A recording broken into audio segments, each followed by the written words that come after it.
Hi, everyone. Welcome to this week's episode of Ordinary Love. Before we begin, I wanted to offer a gentle content warning. In this episode, we talk about complicated pregnancy experiences and child loss.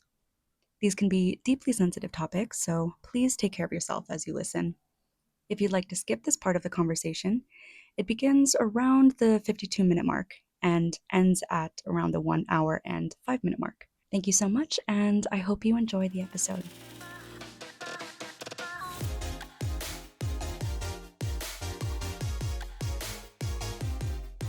Welcome back to this episode of Ordinary Love, a podcast where we sit down with couples and talk about their relationships.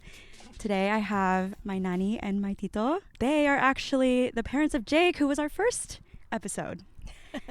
So we're making our rounds in this family. But I'm excited to have you guys both here. Thank you for having us. Thank you. Yeah. So we can maybe just start with you guys introducing yourselves. My name is Josephine, which is a little too formal, but I am Nani, which should have been Ninang, but Ina couldn't pronounce it when she was little. So she made up her own language. And instead of saying Ninang, she called me Nani. And it kind of just stuck for almost 30 years. Right? Yeah. So family calls me Pepper. We all go by nicknames. And those that are really close to me call me Pang, which is another nickname of my nickname. As Filipinos do. Yes. And I shop for a living. I've shopped for a living for the past 25 plus years. I shop for the education system. So, yeah, that's what I do for a living. And before then, you were shopping for, or you shopped for? Before then, I was in the private sector. I was a makeup buyer for Yes. a makeup brand. I was a beverage buyer for a market retail store. I also did sourcing. So I looked for items that you would find in stores like Barnes & Noble and Starbucks.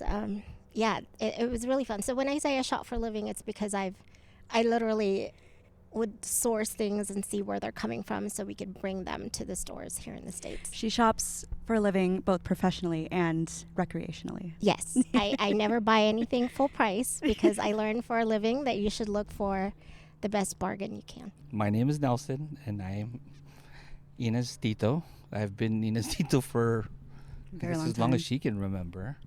I work in education as well. I make sure that educators have the licenses and the authorizations that they need to stay in the classroom, to be school nurses, to be school psychologists, to be counselors and principals and all of that. So that's, I've been doing that for 23 years now.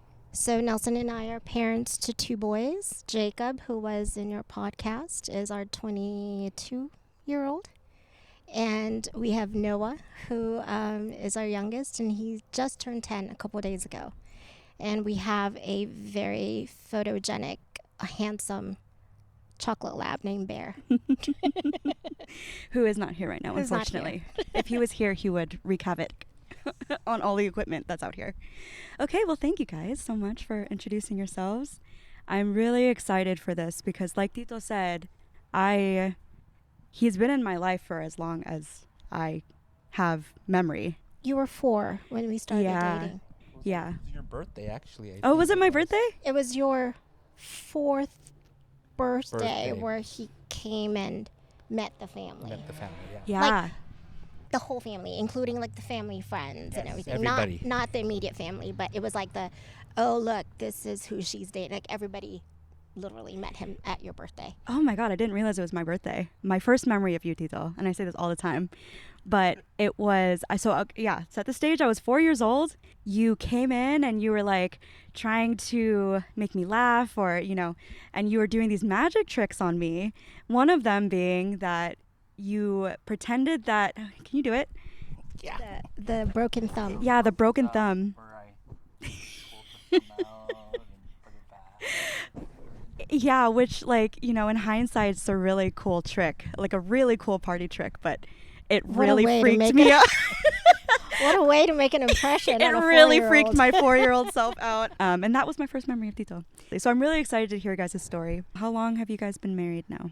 We've been married for 23 years. 23 years. We've 23 been years. together for 25 years. That's right. Okay. So if dates and time are kind of blurry, it's we'll Because chalk it's- it up to old age. Yes.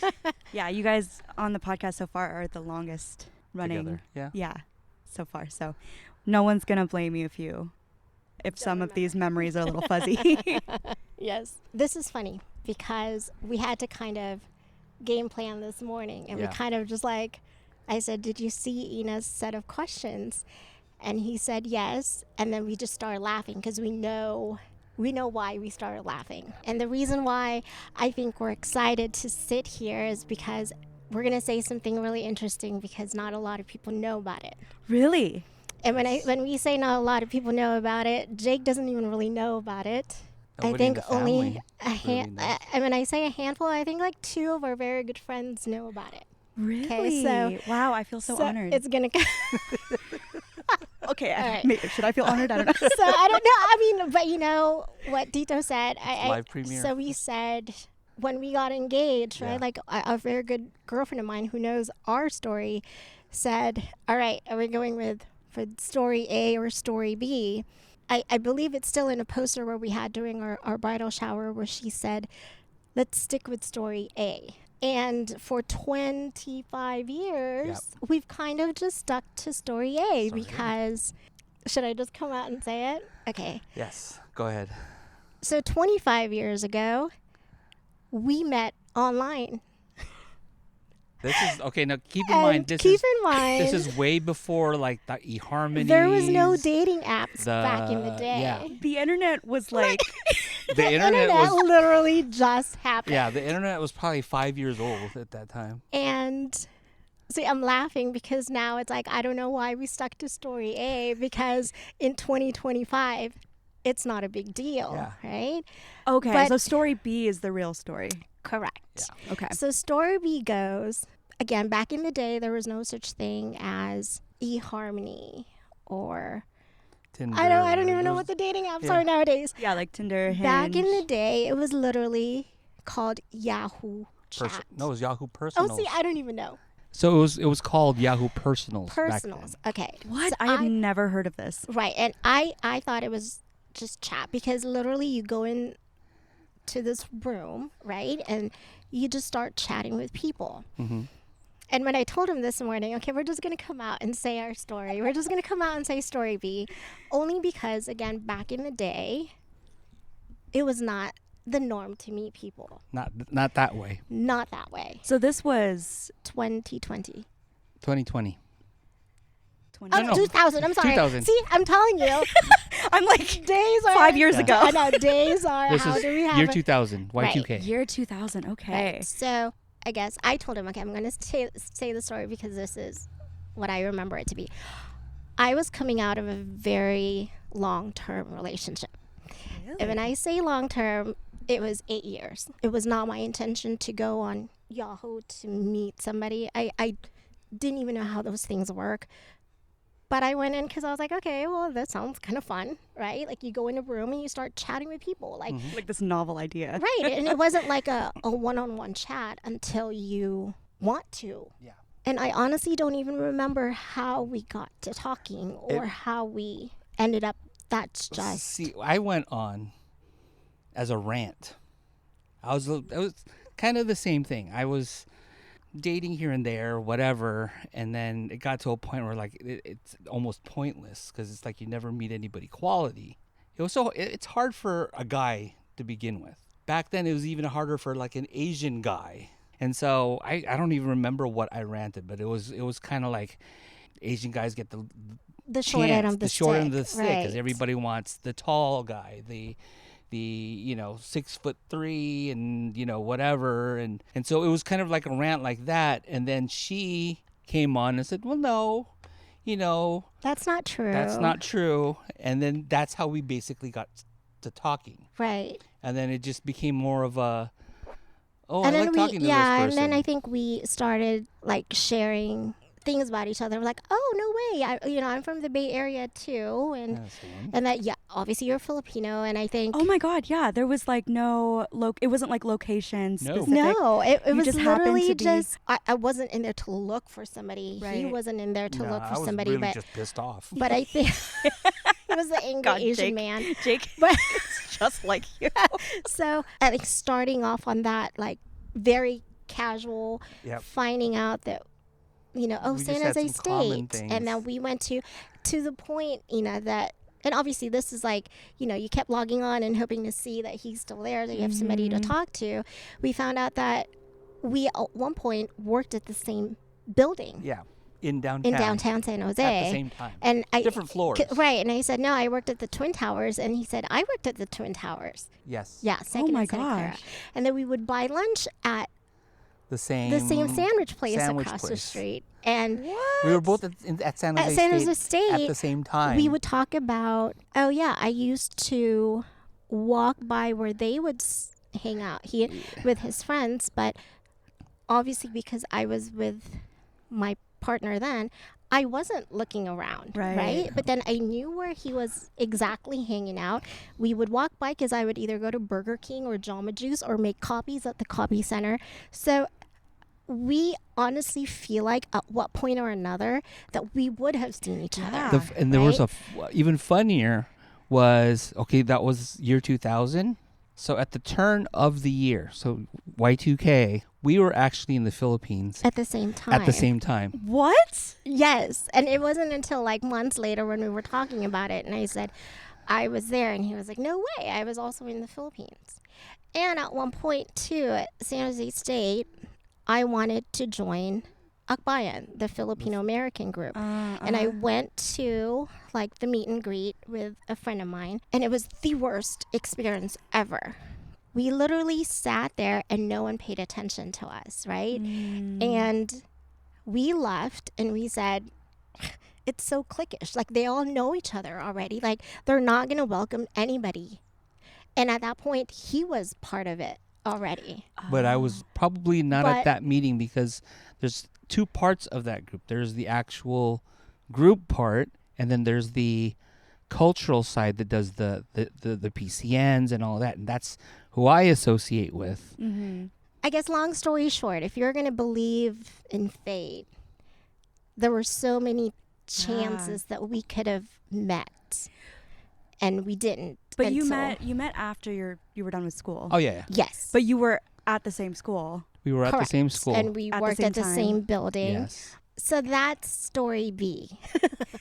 Because again, in 2000, it was not taboo. I feel like it was like that for a while. Right? Like now it was like it's the norm. Right. But I remember when I was in college and Tinder was starting to become a thing. Yeah. Like that was still kind of like not allowed. You met on Tinder. Right. And then I think this was like in the beginning of 2000. It was like right after the holidays. Okay. Yeah.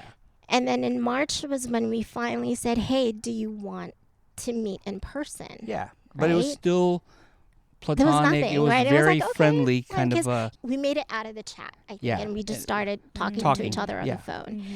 And then on like on the phone. actual phone, on the landline, right? Was it landline? It was landline. Oh my gosh. And then ancient times. he was scheduled to drive down to spend the weekend with his parents, and then he said, "Hey, do you want to finally meet?" And I said, "Why not?" So we decided to meet at the bookstore at Borders. I don't know, Borders and Milpitas. Oh my Yes. gosh. Right? Yes. And it just so happened that day that we were supposed to meet, I started running a fever. But I'm like, you know what? Whatever. What's a dinner? And so we met. And then for some reason, because again, like I think it was just like there was no Pretense. romantic pretense.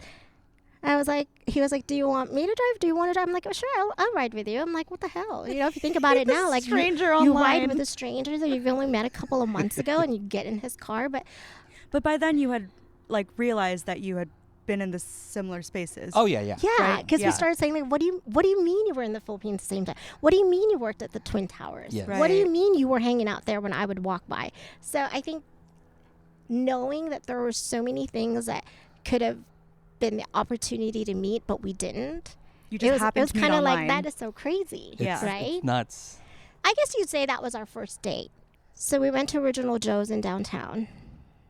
And so we sat there, right? And we were ordering. And then I ordered my food. And then I said, and I would like a side of mushrooms, please. And then it was his turn to order food. And he ordered his food. And then he said, and we're just going to, I think she asked, or you were asked, like, what size do you Yeah, want? because I got a steak and I... And then he said, we're just going to share the mushroom. And I looked at him and I said, we're not sharing mushrooms. No, I think it was, would you like to share mushrooms? Right. And Because otherwise I was going to get my own. right. And then I looked at him and I said, I'm not sharing my mushroom. And I wasn't even joking. Like, I was literally looking at him like no. Right, get your own. And he said, it was at that moment, and he was like, all right, this girl's cool because she's going to eat. Yeah. Like, She doesn't eat like a bird. Yeah. Like, first date. right? Oh, just let me have Right. 3 crumbs and an M&M. After that, I told him, I'm sorry, but, I'm really not feeling well. So I think we're going to have to call it an early night. Mm-hmm. And he was like, that's totally fine. Totally fine. So we drove back to Borders, and then I think we hugged, and We then we're hugged like, and- okay, well, it's either I'll see you online or I'll call you. What were your guys' first impressions of each other? Because I know it wasn't romantic or anything. There was no intention. But, like, do you remember what your first impressions were? Yes and no. I remember what you were wearing. You were wearing that blue shirt with, like, Chinese characters on it. Okay. Wow. I don't know where you bought that shirt because now I'm not gonna let you Yeah, wear no, that. no. No, it just felt comfortable, Yeah, it right? was Like, it comfortable. wasn't. Again, I think if it wasn't comfortable, like, why was I crazy enough to ride with a stranger? Right. But I think there was that comfort level that it wasn't a question, No, it wasn't a right? question. It was just so comfortable, and It was very I comfortable. remember the dinner being very lighthearted, regardless of how I was there was feeling. a conversation was flowing back. and Yeah. forth. It was really It was easy really and like natural. It It was was like we were great. building more of a friendship. And it was great to finally have that conversation person at And you put the face to the name, right? right? Because then we were able to take that conversation and all that commonalities that we discovered we had Yeah. in person and not just over a computer or not just over the phone. Because I think eventually we weren't even online. We were literally talking on the phone now. And again, with it being so new, you couldn't attach a picture to it Yeah. back then. Yeah, you just Right. knew each other's voices. You just knew the voice. Yeah. Well, you knew the words, the name, the screen name, and then eventually the voices, Yeah. and then to finally put a face to it, it's like, oh, this is a cool extra level, Yeah. Mm-hmm. right? Yeah, like this is an actual person that This is an actual person. is a human being. Yeah. So that's story B. Yeah, what is story A? Story A was, and I don't even know how, my girlfriend, because at that time it was not. Yeah. It was not the norm. It We wasn't didn't know kosher. how people would accept it, and we didn't know if it was. And the funny thing is, it's like, you know what? We didn't even say anything. We were engaged, and then we're married. We're 23 years It into just it. like it and just we the story. never It, talked yeah, about it was story B. It was never Yeah. a good time. because story A was what we told people, and we needed to stick with story A. And story A was that, I think she was saying, well, there were all these places that you guys could have met, then you can just say you just met at school. Oh, So okay. if you ask us, and I'm so sorry, Jake, because I know Jake has asked us a few times, like, Yep. hey, how did you guys meet? And I was And like, all we kept saying we was met at just- school. We met at San Jose Right. State. We met, right? Story B started just after the holidays because we just both probably came back about from the Philippines. February, Marchish. Right. And then our original Joe's meeting took place around March. Mm-hmm. And then in April, like I said, I was in a long-term relationship. He went to the Philippines in April, and he was going to meet up with my best friend. And so we met for dinner just before he was leaving because I had some stuff that I wanted to send to her. The conversation kind of just turned more serious. Mm-hmm. And he basically said, wait for me. When I come back, we will talk. Mm-hmm. So I was 23, something, 23 or 24 at this time, so right? young. So then I said, okay, I will wait for you and we will talk when you get back. Mm-hmm. So this is April. I've already met him. We would see each other, but then it wasn't anything, Serious. and it wasn't defined, Mhm. basically. Yeah. So he goes to the Philippines, and he comes back after 2 weeks. And I remember it was a Sunday. Nelson and I had plans, and again, this one, I think you were still in Sacramento Yeah. at this time. Nelson and I had plans to meet in Oakland at Spaghetti Factory for lunch on a Sunday. So I get in the car, I get ready, I'm excited, like, oh yeah, I get to see him again. Is this the second time? Second date. Yes. Yeah. And I was in the car by Walgreens, by Papa and Grandma's house. Yeah. My brick of a cell phone rings, right? And I pick up the phone, and back then it was like, I feel like there was no caller ID, no nothing. I don't know. Or Yeah, maybe no. No, it was just a number. it was just a number. It was And just a I think number. I did not check the phone number. All I know is I picked it up, and the person on the other end says, "Where are you?" And then I said, "I am so sorry. I am running late, but I'll be there in half an hour." And then he says, "I'm at your parents' house." And then that's when it clicked to me that I was not talking to Nelson. And I said, "Oh my God, Oh. I forgot that you're coming home." And he said, "I thought you were at church. That's why, but I didn't see you there, so I came over here." You had a choice. I literally had a choice between turning around and rekindling, I guess, Yeah. a relationship that had no plans. I was waiting. Mm-hmm. I had a choice between waiting some more or starting fresh. And starting fresh with no preconceived Mm-hmm. ideas of where it's going to go. But for me, I felt like, do I really want to wait another year, Mm-hmm. drag it on until he's ready? Or do I want to start something new, maybe with him or maybe with somebody else, Yeah. but at least have some idea of where my future is going to go? Mm-hmm. And long story short, I drove to Oakland and we had lunch at Spaghetti We had Factory. lunch at You had Spaghetti no idea Factory. any of this was happening. None. You were just like, yeah, That was I'm gonna... clueless. I didn't Yeah. even know. None of Oh my it. gosh. Wait, so what happened then? Did you just, when you were on the phone and you realized it wasn't Tito that you were talking to? I told him I had plans for lunch Okay. and that I'll just call you. Yeah. And I did see him after because I had stuff from my best friend. Those were more important to me. For sure. Tita Annie, actually, she sat me down. She said, "Where is this going?" Yeah, 8 years.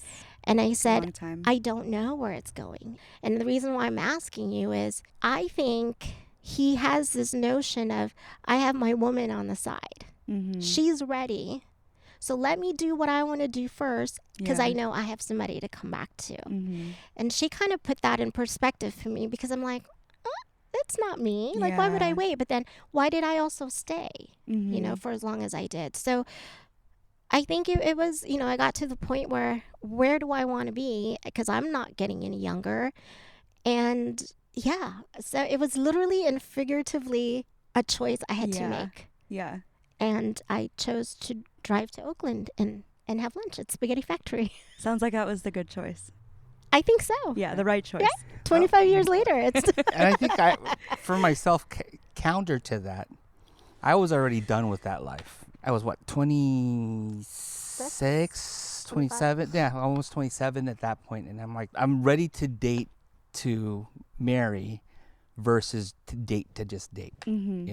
Mm-hmm. And so I So may you guys not... were in like similar places. Then. Yeah. right. I may right. not have been like completely settled with work because of the .com thing and all that, but I was already at the point where I'm looking for a relationship versus just just dating around. dating and yeah. the situationship, if that's what Mm-hmm. ended up happening. But yeah, Mm-hmm. Yeah. So this was I think this was April of 2000. yeah, okay. early April. I want to say early And then April. it wasn't until May, I think ended May 23rd was when we Yes. decided. And I remember talking to him and telling him, I kind of want to know where this is going to go. We were on the same page because I don't have time Yeah. to date Well, around. May.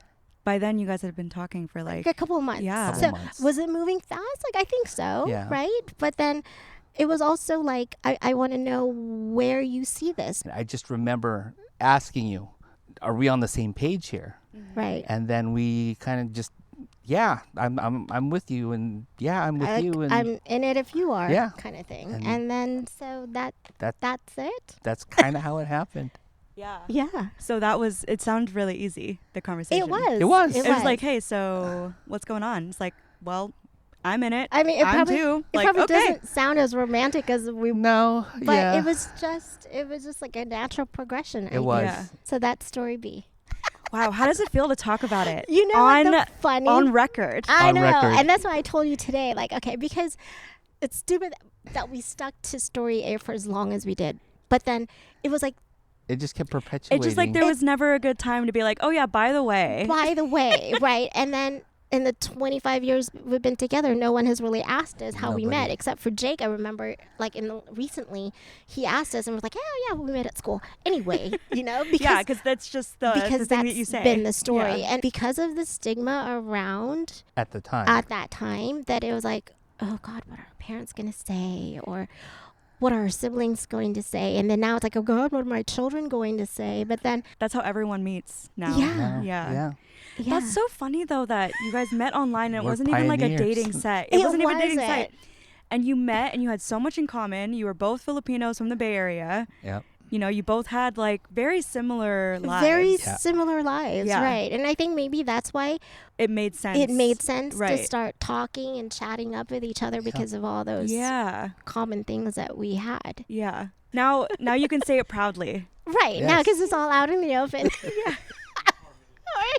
Yep. We're Pioneers. the OGs, man. Pioneers. That is so funny. What was it? Yahoo? Yahoo Personals. Was it? Yahoo No, I thought it was chat. No, there was a whole No? chat thing, but there was a personals thing Oh, that kind of attached to it.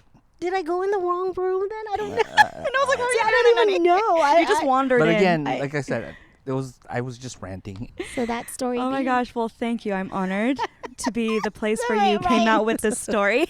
How long were you dating? 2 years, right? Before you got married? Yes, we Before we got started. married. We started yes. dating in May 2000, and then 2000. we got married in May May 2002. Two.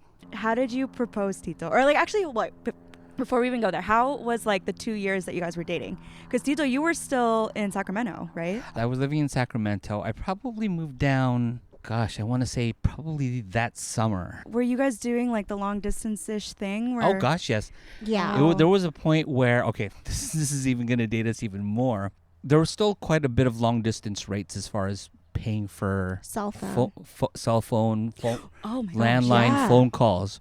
So It wasn't like how it is now. Yeah. It's flat rate and you can call anybody at any time. and anywhere, right? Even Sacramento? Even Just- Sacramento. So like Because it's like the outside cell of your phones County. back then, if I don't know if you roaming? remember, Is it the roaming? where you couldn't really you would get long distance rates up until like 8 p.m. and then as soon as you call from 8 p.m. to, to 8 like 8 a.m. 8 maybe, a.m. It's it- free or cheaper. right? Right. So in order for us to save money, at the Great Mall there used to be this kiosk Where where they you would could buy sell prepaid prepaid cards. phone cards Oh my gosh. at like I don't know like 20 I bucks forgot for about like that.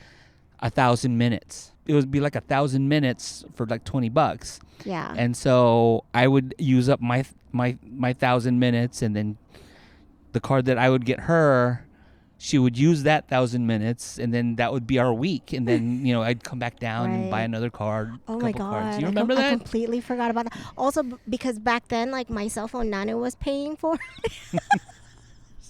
So I couldn't really, like, use it because then he Right. would know how many minutes I've used. So I would literally just call him and said, okay, I'm leaving work now. I'm on my way home. Bye. You know, and then we'll talk later when it's cheaper.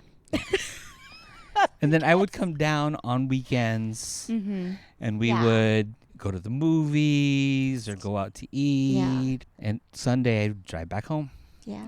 Drive Oh back my up to gosh. Sacramento. And then again, July-ish, I decided to To Just just stay down. stay down here, Yeah. and So then did you were still working in Sacramento? Did you leave your job? I and- left my job. And Wow. yeah, just kind of uprooted. I mean, Sacramento was kind of it was like a temporary, not temporary. Maybe it was temporary, but like you had moved there because there was nothing here. There was nothing here. Correct. But by You the know, time you got back, I was temp jobbing for a while Mm, until I kind of found a couple things semi-permanent, Yeah. and then, eventually ended up at a job at a law firm. Oh, wow. Yeah, I did a lot of different kinds of work. Wow, okay. Yeah, I was. And where did you live? I ended up in an apartment in downtown San Jose. Oh, gosh. Yeah, it was a tiny little studio apartment right around the corner from Spaghetti Factory.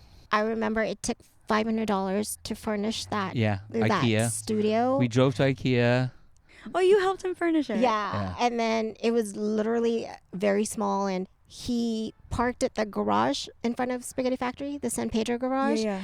And he couldn't go home until after 7. Yes, because and then he had to be out of there by 6. By 7, it was like a 7 to 7. So Wait, why? Because then parking would be free. Oh, I see. Yeah. So then after work, he would hang out at Papa and Grandma's, and then he'll just have dinner with us. So then when he gets back to San Jose, he can park for free at the garage. And then he had to be out in the morning to go to work. So what was it like, Tito, since you were so, you had to come over and just hang out and have dinner at Papa and Grandma's house every day? It was kind of like an old school courtship, I guess. At least in my head, as a Filipino guy. Right. That's kind of what they did in the Philippines. It's like you pick the girl and you meet the parents. Because I know my cousins and things like that. That's how they did it.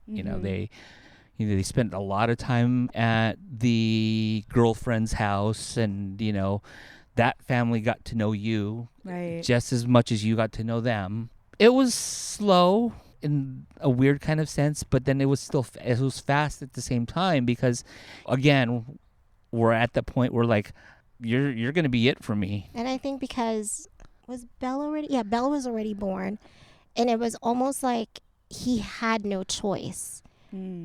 Whatever spare time I had, I wanted to be with you guys. Yeah. And so every time I wanted to go see you guys, he had no choice. I was right. He had to come with me, because that was my idea of I don't know, I guess a Friday night or a weekend is I want to go see my nieces. Right. You're not trying to go clubbing. No, not at all. And so that was our routine, and he kind of just he knew that.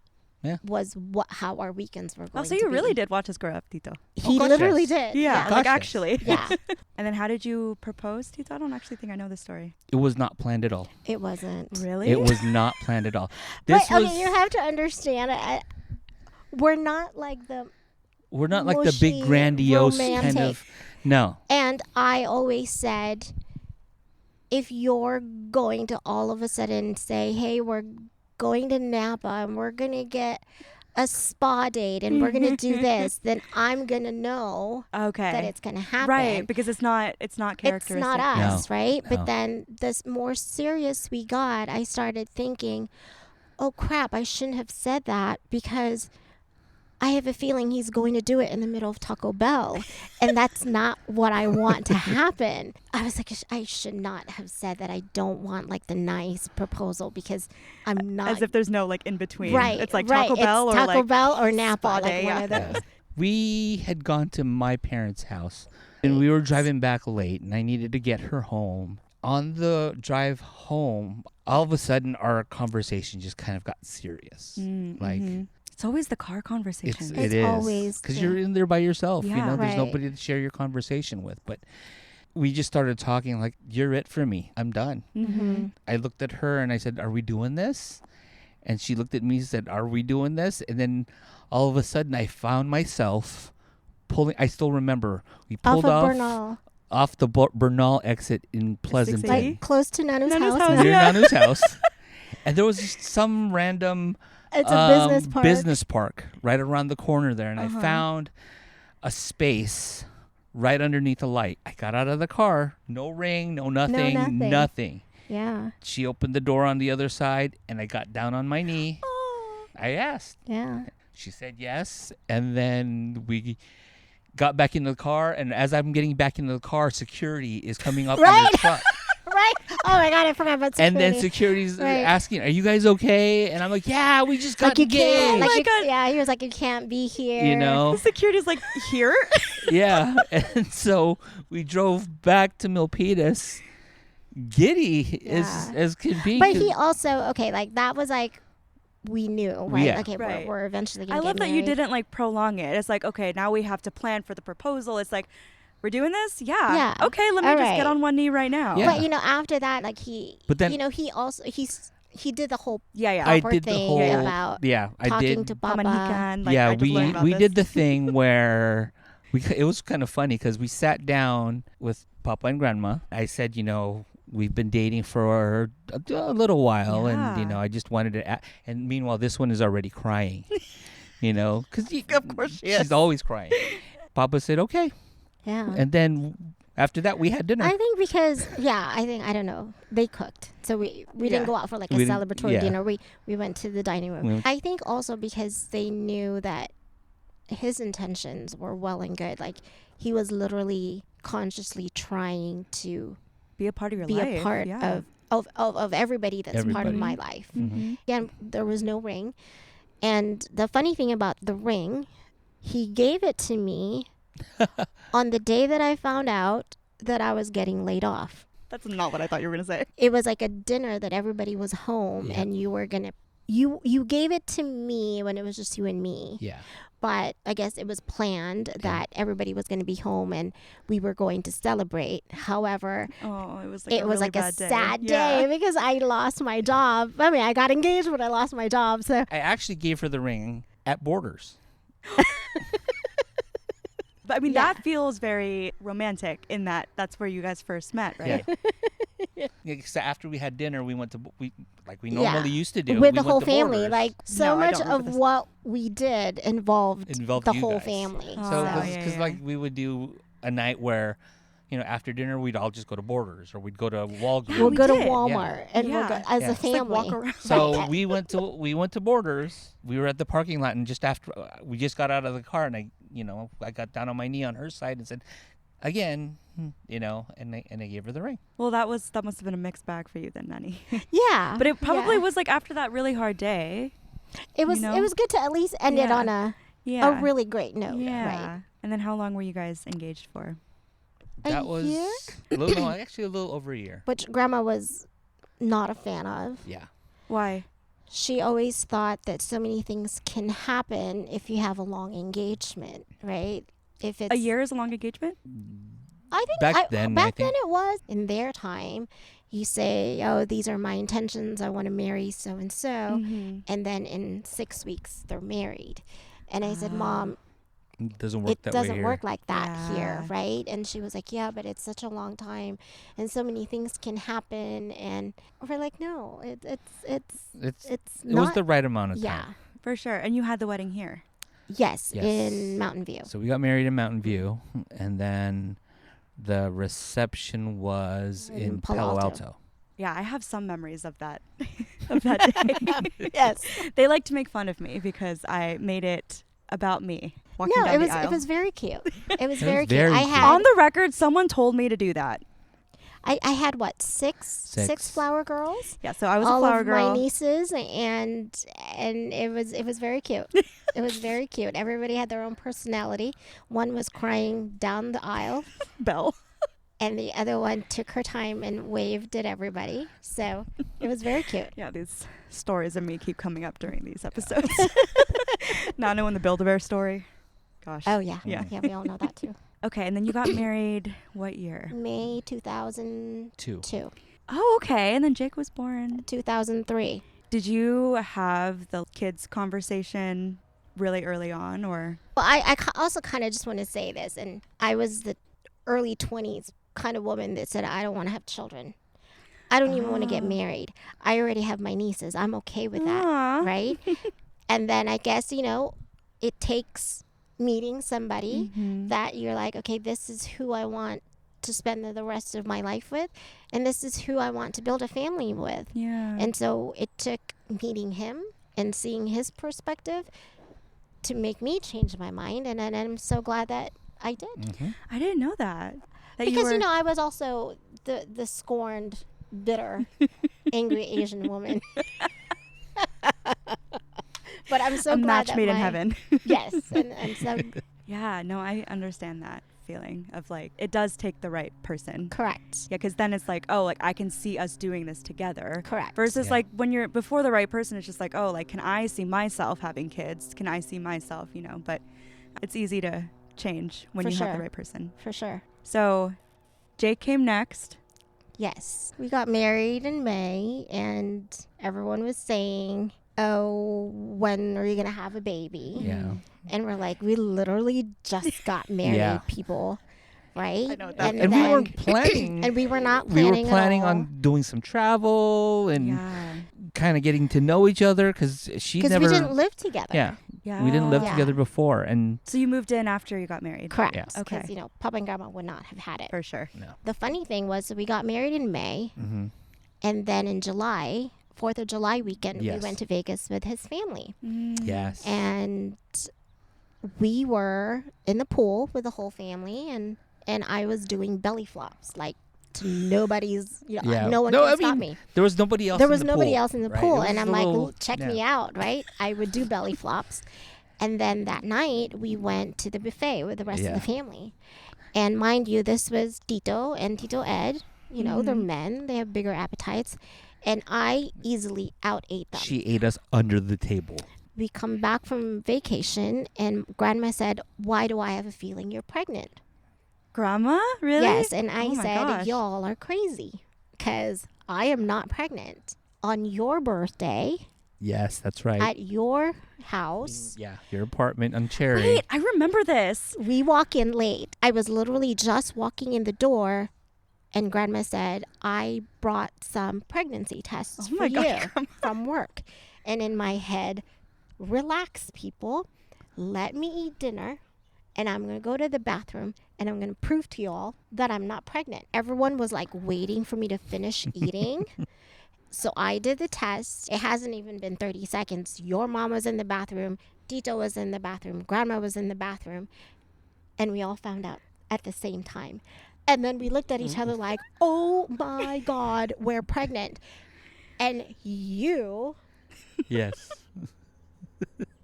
took it upon yourself to be the town crier. And the following day was your birthday party with your classmates. And by the time we got there, you've Everybody managed to tell people Everybody that knew. my nanny is pregnant, right? I'm so sorry. And your mom walked around and did damage control and said, no, Ina just wishes her aunt is pregnant because she really wants a cousin. But, it was too early, obviously, to tell Right. people. It was like, yeah, you had And just taken the test. I literally just took the test, and we haven't gone to the doctors to get it confirmed or whatever. But yeah, you told everybody that we were having a baby. so sorry. Oh But, God, but the you know what? audacity I had back then was like insane. But No, it's totally fine. to your defense, though, you were part of everything. Right. You know. I mean, it was your birthday. I mean, it when was we your found birthday, out. but I mean, literally, from the time I knew you, you were part of everything. Right, So yeah. Right. So it just made sense that you were the one who would Told announce everybody, it, yeah. Right. Were you guys trying to get pregnant by then? Not Right, at because all. you wanted Again, to like we were- travel. yeah. Right. yeah. And again, we were literally newlyweds. Okay, and then Jake. Jake Jake came came- March 2003. 2003. Yeah, the menace. Yes. Yes. We were enemies for a long time. After we gave birth to Jake, we were still in the hospital. I remember looking out the window, and I remember Oh, in the parking lot. Yeah, seeing you and your And Belle sister skipping. just skipping, like so You're- excited that I'm gonna see my baby we cousin. could see you from our room, and I think it was the day after I gave birth. The funny story was when I was admitted the night before because it was a scheduled C-section, and then my water broke like 4 a.m, Yes. very early in the morning. Your mom's job was to pick up my mother-in-law at his aunt's house and then head to the hospital. She did not want to pick up my mother-in-law because she wanted to go straight to the hospital because she was afraid that the baby was going to come out and she wouldn't be there. And she was like, no, I cannot. I have to be at the hospital already. But the funny thing was, this is early in the morning. I didn't give birth until like 7 p.m. Your mom braided my hair to make sure that, it's out of my face. And then she was putting on like powder on me because I was shiny. She wanted to make sure that I was presentable by the time I gave birth. So that was really cute. That is really cute. That is really cute. But that like must have been such a fun moment for her. Yeah. Because like, you know, Belle and I were already, I don't know how old I was then. And I think as much as I looked at you guys as like my pseudo children, she also did the same with Jake. Yeah. Like it was her turn to be that aunt for you. And then, so after Jake, did you guys know that you wanted to have more kids? Not initially. It wasn't something that we talked about, like, okay, when Jake's 3, we're going to start having, right? We knew we would welcome another one. We would have been happy, but we would have been, whether we did or we didn't. Right. But it was June 2010, and we had our family vacation in Lake Tahoe. It was just so fun. Like everyone was, we were playing cards, Boggle on our phones. Yeah. It wasn't even the actual thing, and just being together, right? And then you guys were all playing. You guys were. It was literally just like a weekend of making memories together. And on the drive home from Lake Tahoe that day, we looked at each other and we're like, I'm going to cry. We wanted that for Jake because he wouldn't have anybody to make memories like this with. Yeah. And it wasn't even like that we said we weren't going to have another one, but we were just like, we were also not consciously trying to have another one. Well, 2010, that was 7 years later, right? Right. Yeah. And, you know, and so many things happened. Yeah. So many things happened in between. You know, I lost a job. We bought a house. So that's like a financial burden. It was a really difficult time. Right. Yeah. I lost like my job. The recession. So as much as you don't want to look at children as like a financial burden, you have to be honest with yourself and say, you want to make sure you give your children the best that you can, and you need to be financially able to. Yeah. I guess we were trying to be financially responsible. We couldn't afford another baby. Yeah. But that weekend was what kind of just it was a catalyst for us to say us that we need to try harder. Yeah. We want that for Jake, and we don't want him to be alone. I know that it wasn't an easy journey. It wasn't because of how easy it was to get pregnant with Jake. The whole pregnancy was just so smooth. It, you know, with gestational diabetes, it was something I couldn't really have any control over, but I enjoyed being pregnant, and I literally loved being so big. And with how easy it was to get pregnant with him, we thought it would be the same. And so when we consciously started trying and it wasn't happening, we figured, okay, I think we need to start asking for help. Yeah. We both got checked and everything was fine with us. And so we started inquiring with IVF clinics. We started talking to fertility doctors. And again, I think it feels like we were striking out because of how easy it was to conceive with Jake, right? Yeah. And even with and they're saying there's nothing wrong with both of you. So, you know, basically all the doctors that we talked to was just keep trying. And I feel like a friend, like remember it became like a Friends episode, and I don't know if you remember that, where like it shouldn't be like, okay, well now is the time and blah blah blah. It should you think that it would come natural, right? Because that's what your experience was, correct, with Jake. And it got frustrating, and it became really almost like depressing, right? That it wasn't happening. Especially when the doctors were telling you everything was fine. So it's like, what are we doing wrong? We even had a doctor that say, oh, you know, just keep trying and come back to me in 6 months. And I feel like, but we already wasted 6 months, and you want me to put in another 6 months into it.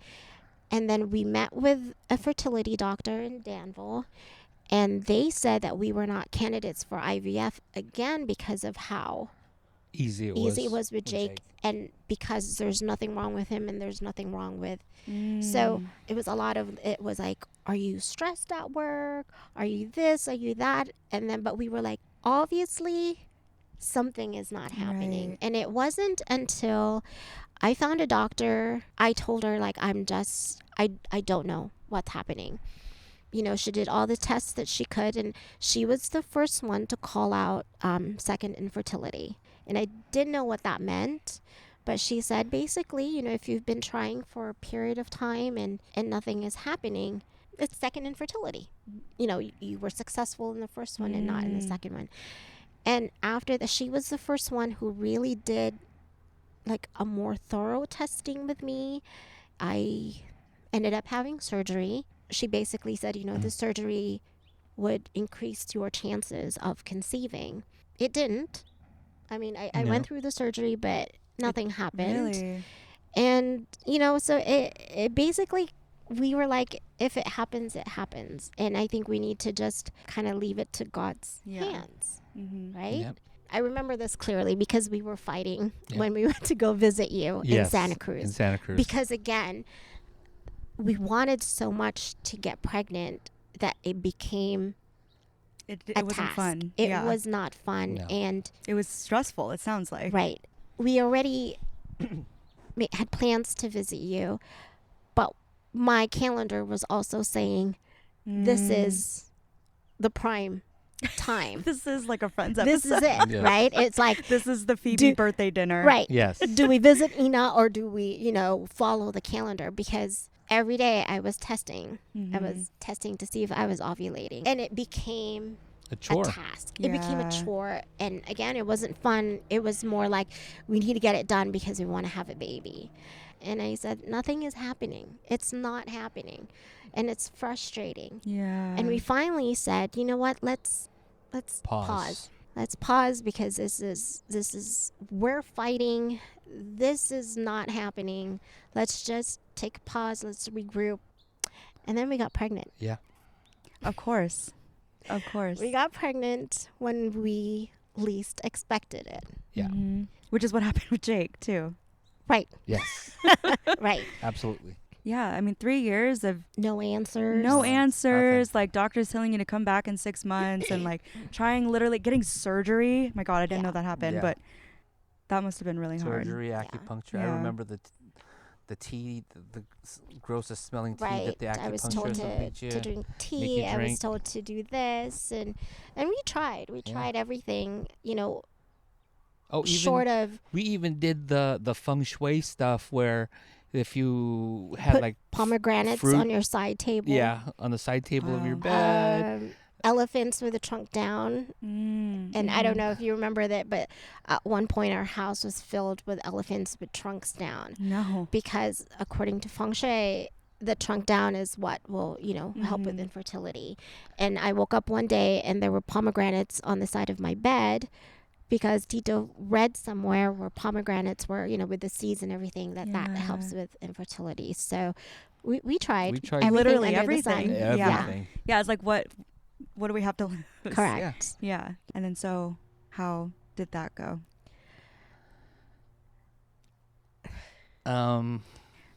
It was. Do we want to talk about it? Yeah, we. I'm We're okay. okay. We're okay. I'm to okay. talk about it. I think I get emotional about it, but It's good for us to it's talk good about for it us to talk about it. because it keeps her alive. Mm-hmm. Yeah. And Because that time of our lives is part of the 25 years. Yeah. It's Yeah. not something that you can just let's skip over it. Right. Pretend like it didn't happen. Yeah. Correct. So, I guess we should preface by we didn't know what sex Right. the baby was going to be. Mm-hmm. The few times before when we were going to try and find out, baby wouldn't let us know what Oh, Right. really? The baby was not cooperating. was not cooperating. So Legs were like tight, Tight shut. shut, yeah. And And then so it got to the point where okay, we need to find out. We brought Jake to us on the appointment. one of the appointment. The appointment where we were going to find To out. find out. Mm-hmm. I basically went to the appointment. It was a routine, right? Mhm. Routine appointment. And I was on the table and the doctor asked, "How are you doing? Is everything going okay?" And I said, "I'm fine. Except for I noticed that I have a little bit more of a discharge than I normally would. And she was like, okay, well, we'll go take a look. I lay down on the table and I clearly see, I remember Jake, he was on the right of me. And then Tito, I think you were by my feet or something. And then her face kind of just changed.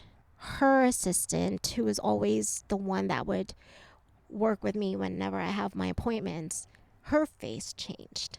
And then she said, your cervix has opened up.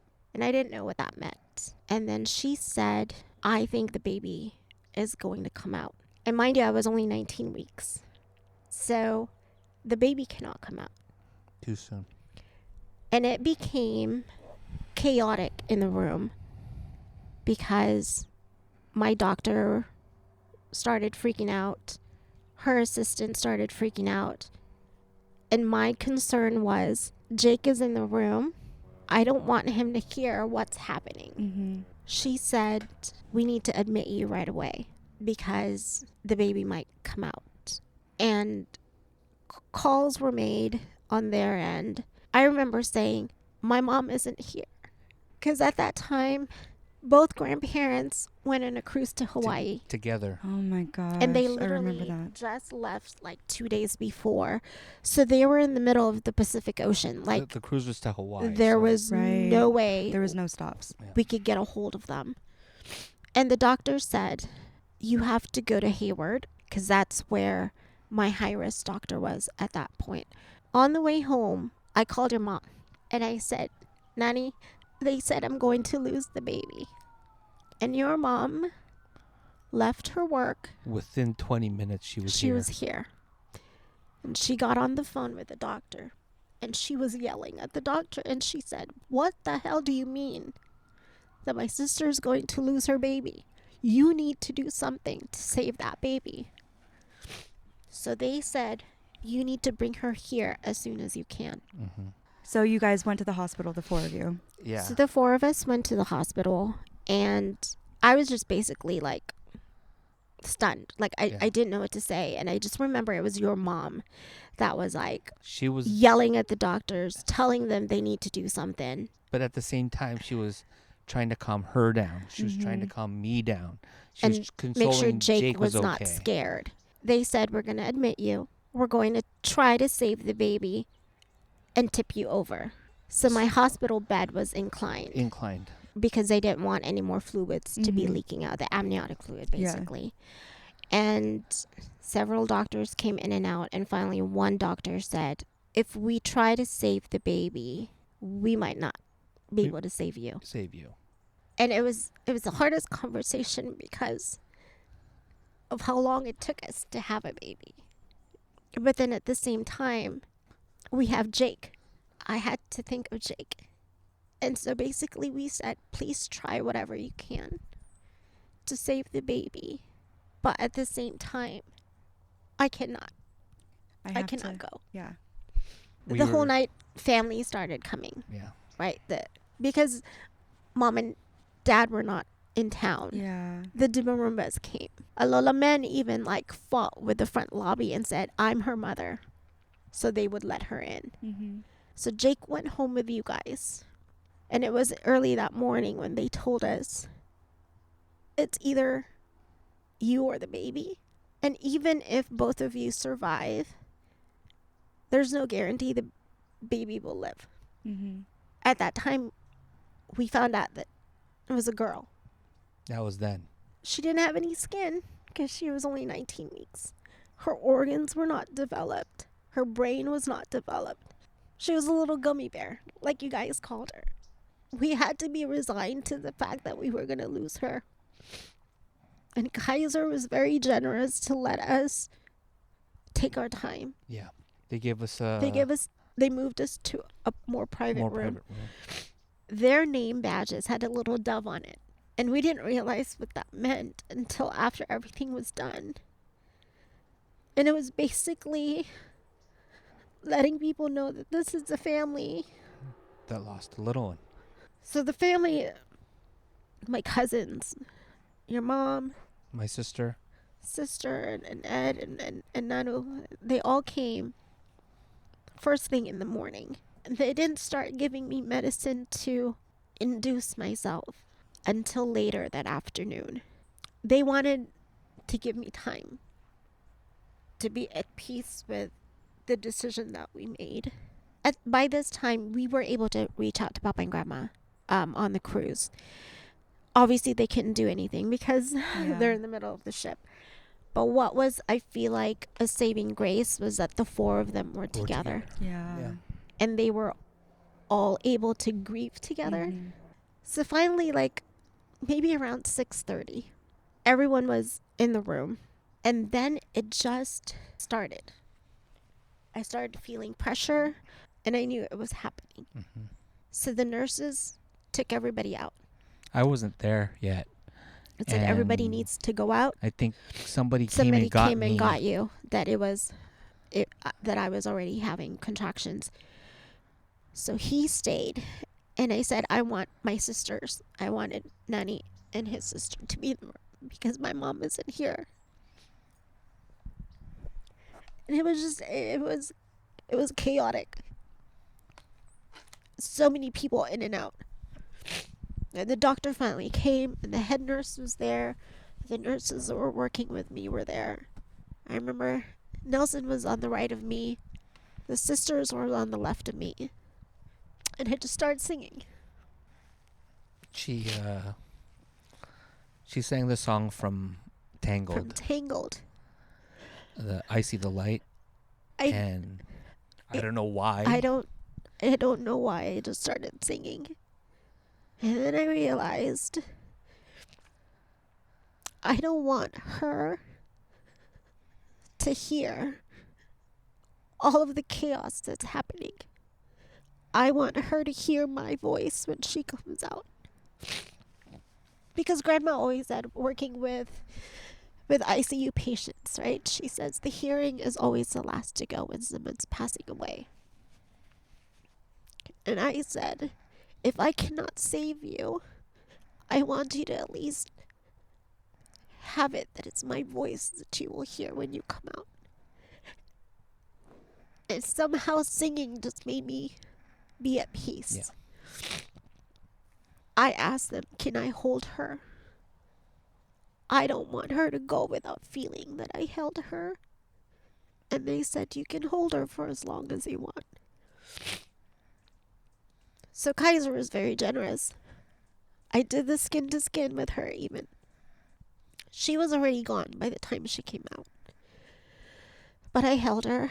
I think I held her for 45 minutes straight. Mm-hmm. And I said, her dad needs to hold her. And her brother needs to hold her. Yeah. We all had our chance to say goodbye to her. I remember you guys calling her a gummy bear because she was kind of purplish, yeah. Right? And like squishy looking. She was very squishy looking.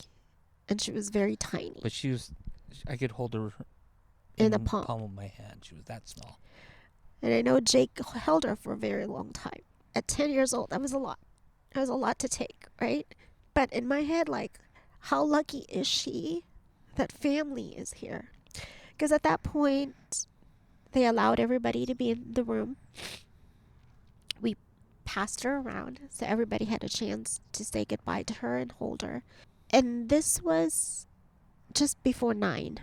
We were in that room up until maybe midnight. Mm-hmm. When they told us that it was time for them to take her.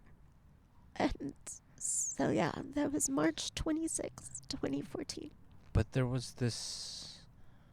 So they took her, they put her in the cart, and they wheeled her down to the morgue. And there was this wonderful nurse who had the presence of mind to get us a footprint. And handprint. And handprints of her. And even like a weight and all of that before. Because she wasn't 20 weeks old, they did not issue death certificates for babies that are born under 20 weeks old. So basically, in the eyes of the law, I guess, or she did not exist. And so this head nurse, her daughter went through the same thing I did.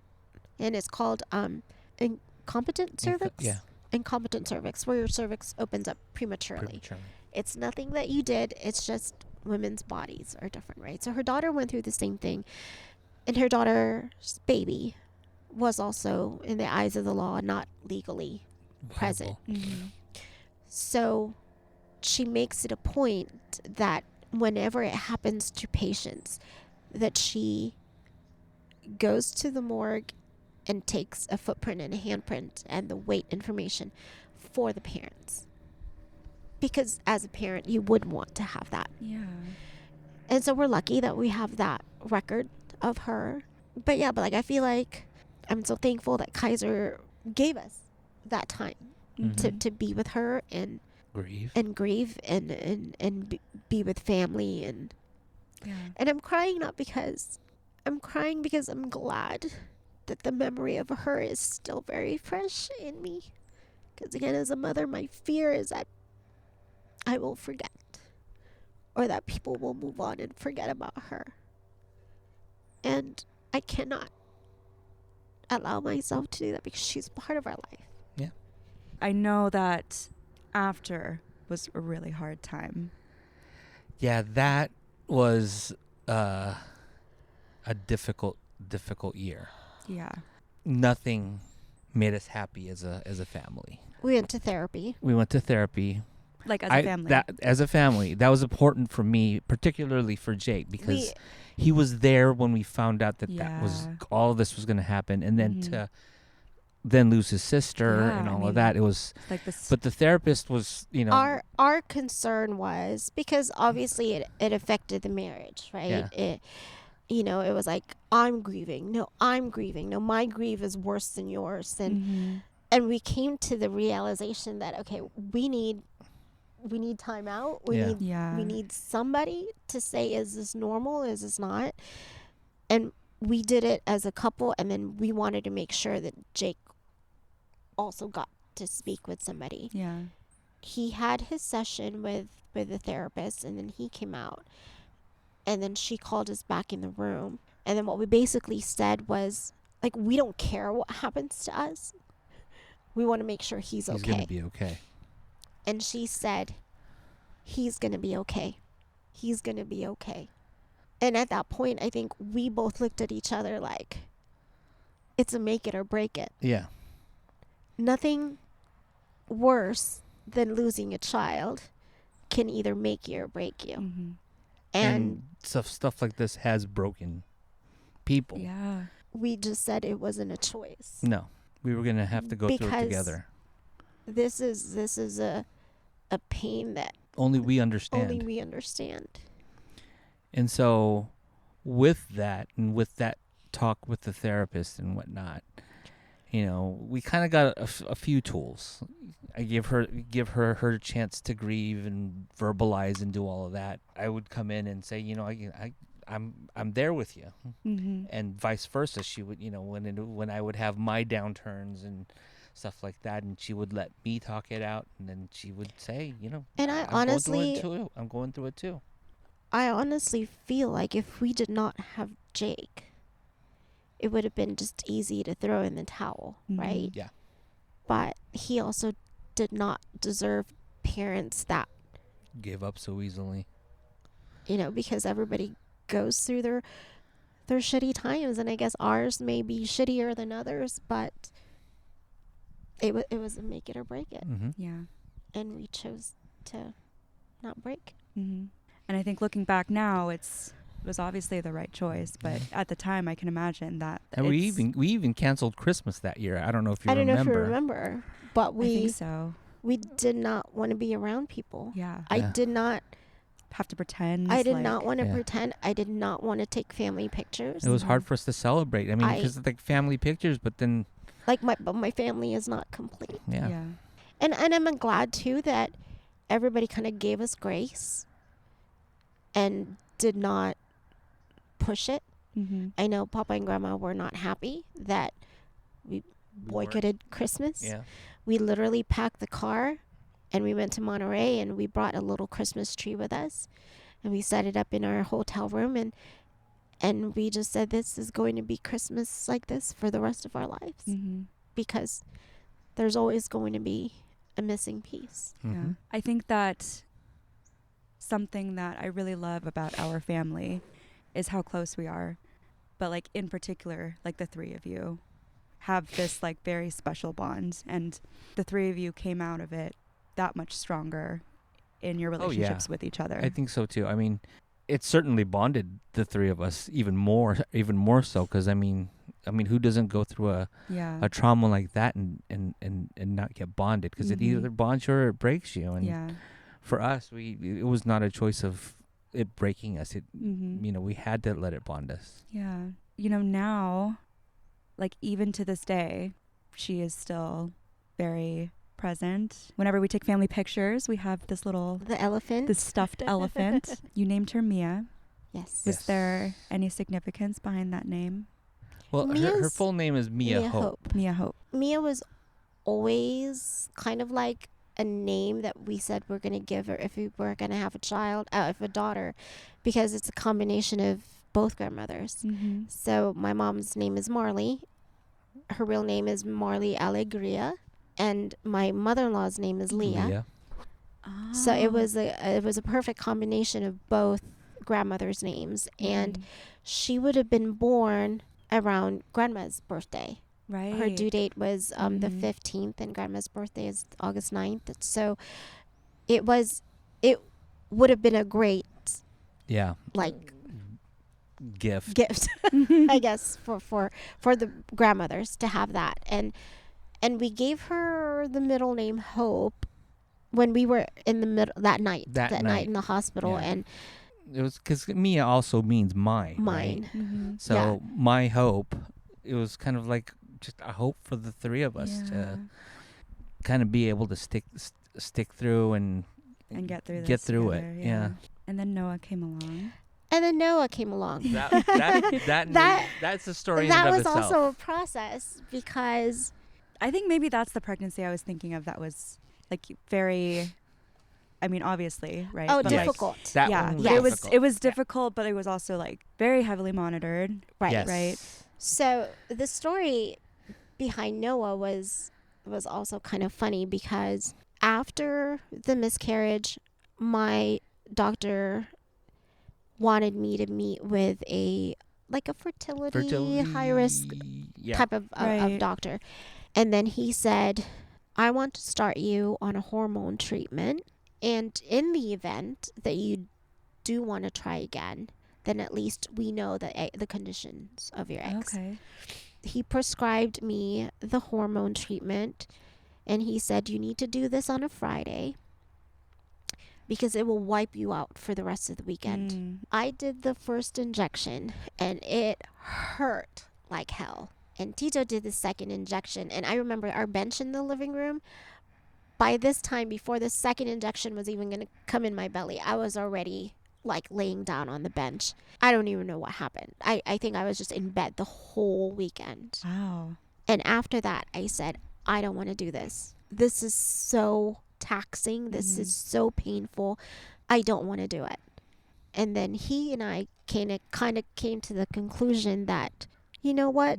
The three of us are okay. Mm-hmm. If it's meant to be, If it's meant to be. just the three of us, we'll be fine.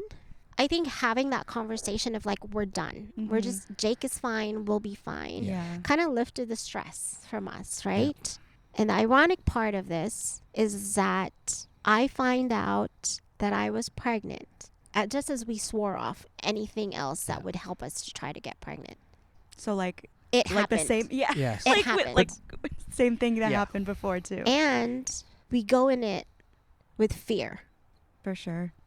Our first official appointment to find out if we were pregnant to the day was the date that we found out we were losing Mia. Oh my gosh. Yeah. So March 25 was my first appointment with the doctor to confirm this pregnancy with Noah. And March 25 the year before was my doctor's appointment when we found out we were losing Mia. So I break down and I tell my gynecologist, you don't understand the significance of this date, and I am so terrified to be here. Mm-hmm. And she said, we're going to be cautiously optimistic. And then the doctor did the ultrasound And found the heartbeat. and heard the heartbeat. And she said the heartbeat Trumps any trumps numbers. any kind of doubling that you needed to worry Yeah. about. Okay. So at that point, the wheels started rolling. I was signed up with a high-risk doctor. Mm-hmm. We met with her. She was very dry and very cold. Mm. But the second she sat down, she said, I will promise you, you are bringing a baby home. Oh, wow. And That's a big it. promise to make. that was a big promise to Yeah. make. And she said, this is our plan. When you meet this certain, time in your pregnancy, this is what we're going to do.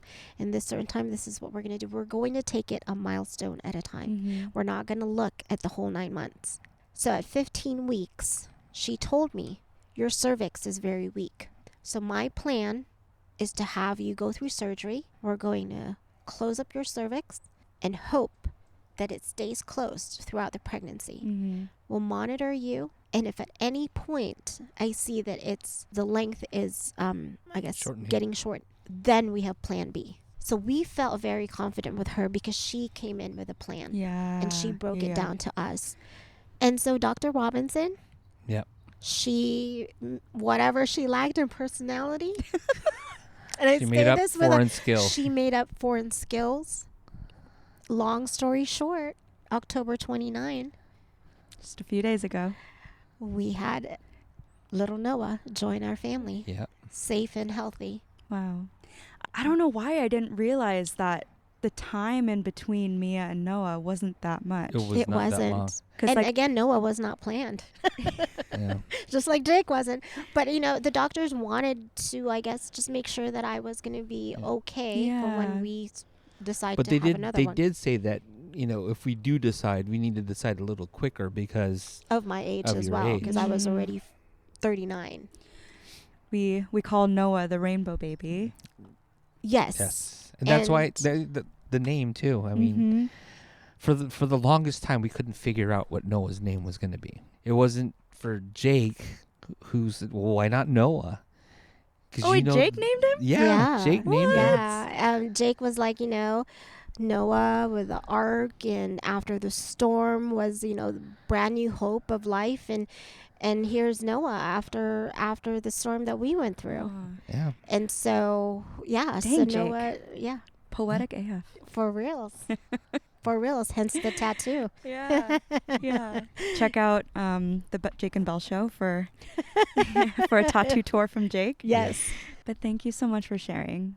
I know it happened to you guys, so I imagine it was the hardest for you, obviously. But it was a really hard time for the family as a whole too. I think that Yeah, because of how, close we all are, that yeah, what happens to one affects everybody. I mean, it was hard for your mom because she basically had to act as grandma. yeah, It was hard for Nanu.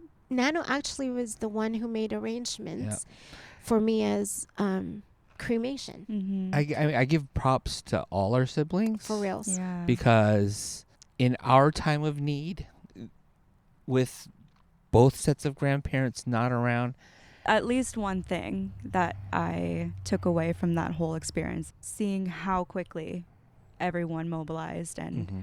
was there. I just remember that we still to this day, but very much so after, looking out for any signs, like yeah. if she would show up in dreams. She showed up in a few of mine, and little things like rainbows and butterflies An and elephant. daisies. Like Mhm. Yeah. it's something that is important. Do to you all of us. remember, Ina, when we went to Disneyland shortly after Mia passed? The five of us. The five of us. Just you, Belle, and Ye- the three of us. Yeah. And we walk by, I can't remember. That the thing name. with the theater with the big screens. Yes. Oh, Yeah. the animation studio. Yes. Yeah, yeah. So we were walking by there, and it just so happens that I see the light was piping Yes, I out remember of there, this. okay? Oh, that was like And then we were like, "Oh, we need to go in. We need to go in." And as soon as we go as soon in, as we walked in. it was the whole scene with the lanterns floating up, and Yeah. you know the story of yeah. of Tangled, where Rapunzel's missing. She was missing as a baby, and all Nani and I were just overcome. I mean, we Yeah. stood there in the middle Crying. of that animator I studio, forgot and we about were that. crying. Yeah. Yeah. No, she's literally everywhere. She's everywhere. And I'm just so thankful that you guys were open to talking about her here. Not that I have much of an audience yet, Yet. but I do know that, it's an important story, I think, for you guys to share, but then for other people to hear. It's hard, right? You feel so alone. No one else knows what you're feeling, but Mhm. I can imagine there's so many people out there that probably could relate to your guys' story. Yeah. So it's truly a gift that you are giving me and my 8 Spotify followers. We can change that Yeah. with Noah. Yeah. Oh my goodness, Noah. He's our biggest fan. But He okay. wants to be on the podcast. I know. I told him Yes. when you have a partner, but your mom's probably not going to let you have a partner until Until you're. yeah. Yeah. So call me in like 10 years. Yes. Yes. Yes. But okay. So we are running a bit Long. short on time. Yes. Yes. But I do want to ask more of a fun kind of lighthearted question. Okay. What is a favorite memory that you have, or what is a favorite thing that you guys do as a family or as a relationship? Well, a favorite thing we do as a family is watch Family Feud Yes. every night. At dinner. Because while we're eating dinner, we're watching Family Feud because we believe that we can beat all of these families. Oh yeah. Right? Everybody on there is 100%. stupid. 100%. Yeah. We already know who's going to be on our team, what we're going to wear, the order of us in line, and who's doing the fast money. fast round. money. Okay, you have to tell me because I know we talk about this a lot, but I think it's a different answer for everybody. So Yeah. what have you guys landed on? Depending on who is the head, it's the head. Well, Jake said he was going to be the head. Jake's gonna be right? the So head. he's going I to be can the see first that. one. Mm-hmm. And then it's going to be me. And then I think Tita Mims. Tita Mims. And then Uncle Scott. Uncle Scott. And then me. Dad. I would run. He would be the last. Ooh, the anchor. Right. The And anchor. then we are going to be wearing black because he knows that I don't own anything else but black. So it'll make it easier You for guys me. are building around you. Yes. Right. And then fast money will be me and Jake. I will go first and then he will go second. That's actually a very strategic choice because Yes. you have to know what to say, but you also have to have an idea of what the other person will say. Well, I mean, Jake does at least because Yeah. he would go second, right? and Yes. and you have to be strategic on who is where because just in case the other two get the buzzers, then you know who can The anchor can anchor it. Yeah. Right. Scott is a really good choice because Yes. he knows his stuff. One, he knows his stuff, and two, every single time Family Feud is on, he guesses everything. He's cracked the code or the patterns. He's you can't guess this because that's not going to get any Right. votes. Yes. And we've done the same. It has to be multiples of We've- 5. We've critiqued every family that's gone there, and we're like, And they "Dude, you're can't not going to you get can't it. get rattled. You can't be like. You can't yeah, stall. you have to think on your Right. On your feet. Mm-hmm. Yeah. Wow, that's a really good team. Yeah. I'm a little offended that I'm not included, but I think it's going to cause a lot of issues for Christmas because a lot of people are upset that they're not Yeah. part of the team. I'm but actually surprised Mom's not part of it. she's not because I feel like she gets rattled, She does get rattled. Yeah. and then She Nanu and your takes sister. too much time. Yeah, 'Cause Nanu. your sister would be all, Yeah, And Yeah, and Nanu takes he does. Yeah. Yes. So we need somebody Yeah. that can spit out the answer as fast as they can. That's Scott is so calm. Yes. Tita Mims knows everything. So Family Feud every night. I didn't know you guys watch it every night. That's so funny. Every night, every night. embarrassingly. No, I love that. I love Family Feud. I guess my recent favorite memory of us as a family is taking that ATV ride in, yes. Koaloa. So right after Hawaii opened after COVID. Hawaii opened after COVID, we ended up doing an 'Cause ATV ride. remember Noah was Yeah. into dinosaurs. Yeah, Noah I was was gonna say into I'm Jurassic dinosaurs. Park. You Yes. And did the whole so shebang. we did the ATV tour at Koaloa Ranch, where you actually drive the ATV and you're following along. And so right after, that opening scene of Jurassic Park 1 where Yeah. all the the dinosaurs are running. So there's that huge field, and right after we stop there for pictures and we're moving on, it starts to downpour. Oh my God! It Of course it almost did. like okay, so when you sign up for the ride and they tell you like, you know, wait here when your tour begins, it was so hot that it was hurting our backs. It was like Right. piercing it through the Yeah. clothes, right? And we're like, can we just start it because it's so hot? So we get in the ATVs, and it was Tito And you. and me in the front, and then Jake and Noah in the back. And then the second we make the turn and get into the valley, it was almost like somebody turned on the rain switch. It just like It- immediately. Like that, it right. was And just that's why we were rain. like, I think this is fake because Yeah. it was like It's like we were actually on a scripted. movie set. Right? It was so scripted. And then Noah, being the biggest dinosaur fan, he was like, oh my God, this is amazing. Yeah. And then we realized this ATV isn't going any faster than like 8 miles an hour. Let's put him in the front.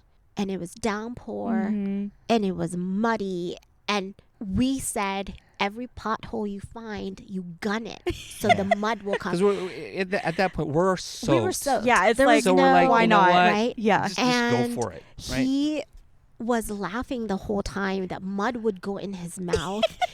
and you know me, like I'm like, oh my God, it's dirty. But I'm like, it doesn't matter. This is like, he was literally He was so beaming. happy. He was so happy that that was like my perfect, like the trip couldn't have got like Yeah. the amount of money we paid was so worth it because of just how happy Just he how happy was. he was. Oh, Yeah. I love that. That was our favorite. So yeah, I mean, That's my yeah. it used to be that our thing was Disneyland. Hmm. And lately, actually, like our last trip in April, it was cheaper to go to Hawaii than it was to go to Disneyland. So, and That's so true.